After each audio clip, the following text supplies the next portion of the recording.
What's going on, everyone? I am David Quinones, the Lakeland Realtor, and in this video, we're gonna dive into short-term rentals. We're gonna talk about what exactly is a short-term rental, how they are commonly used in our Lakeland market, and help you determine if a short-term rental is a good investment for you. All right, so let's get started. What is a short-term rental? Now, this does get a little confusing because the state, county, and even the city have their own rules and governance on rentals. So for our intents and purposes, a short-term rental is any unit rented for 6 months or less. Now in Lakeland, there are primarily 3 types of short-term rentals. The first is from northern visitors coming down to Florida during the winter months. We lovingly refer to this as snowbird season.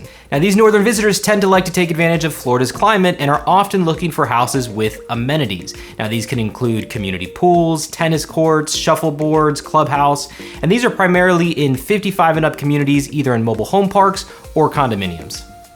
Now, some of the advantages of a snowbird rental are that these units are often very well taken care of. You have tenants that are staying in there for several months who often come every year to the same unit. So what's great about that is you'll have a long-lasting relationship for the several years, and it's gonna always be rented in that time period. The problem is that it is seasonal. They're not gonna be year-round.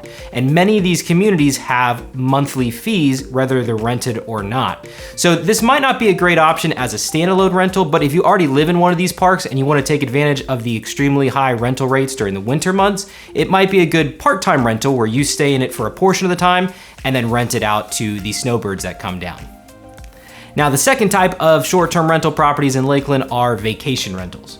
Websites like Airbnb have made it possible for any homeowner to turn their house into a vacation rental. Now, although Lakeland is not really a vacation destination, being outside of Orlando or Tampa or Clearwater, we still get a lot of out-of-town visitors for different events. So for example, if your home is near South Lakeland, you might want to consider renting out your house during Sun and Fun. Might be a great way to get additional rental income for that one event. Or perhaps maybe you're near downtown and you want to rent it out for a conference that's happening at the RP Funding Center. Now, one of the trade-offs is turnover. On short-term rentals, those are not for months at a time generally, and usually only for a few days or weeks. They will have additional cleaning fees, and also these third-party websites do take a percentage of that. So it might not be ideal for a year-round solution in Lakeland, but is great if you are close to some of those main attractions.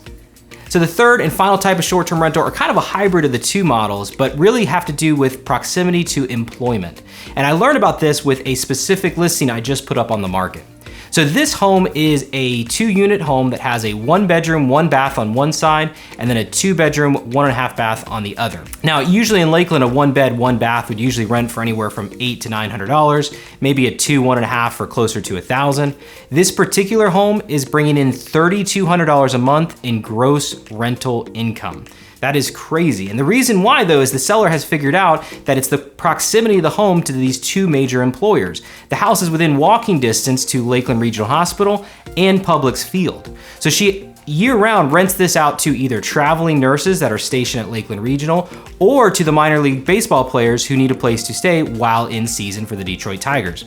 Now, as you can tell, this is very specific about having a rental property that is close to a major employer, but it's not just the hospital or the baseball field. This can stretch across any major employer in Lakeland. It could be Amazon, who has an employee coming in for training that needs a short-term rental, or perhaps even Publix. Really, if you are in close proximity and are able to offer it fully furnished, this type of rental model might be very lucrative for a year-round income. Now, when determining if a short-term rental is right for you, it really comes down to location. As you can tell, the location is very specific on how and who you're gonna market the property to. Is your house in a community with all these great amenities?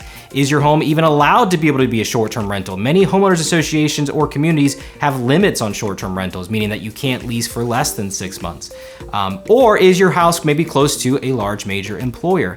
If so, short-term rentals may be a good option. Now, before you kick out your kids and start renting out those rooms to professional baseball players, we do have to consider the additional tax obligations for short-term rentals. For the state of Florida, there is a 6% sales tax tacked onto what they call transient rentals, or that 6 months or less rental periods. On top of that, Polk County has an additional 5% surtax that has to be paid.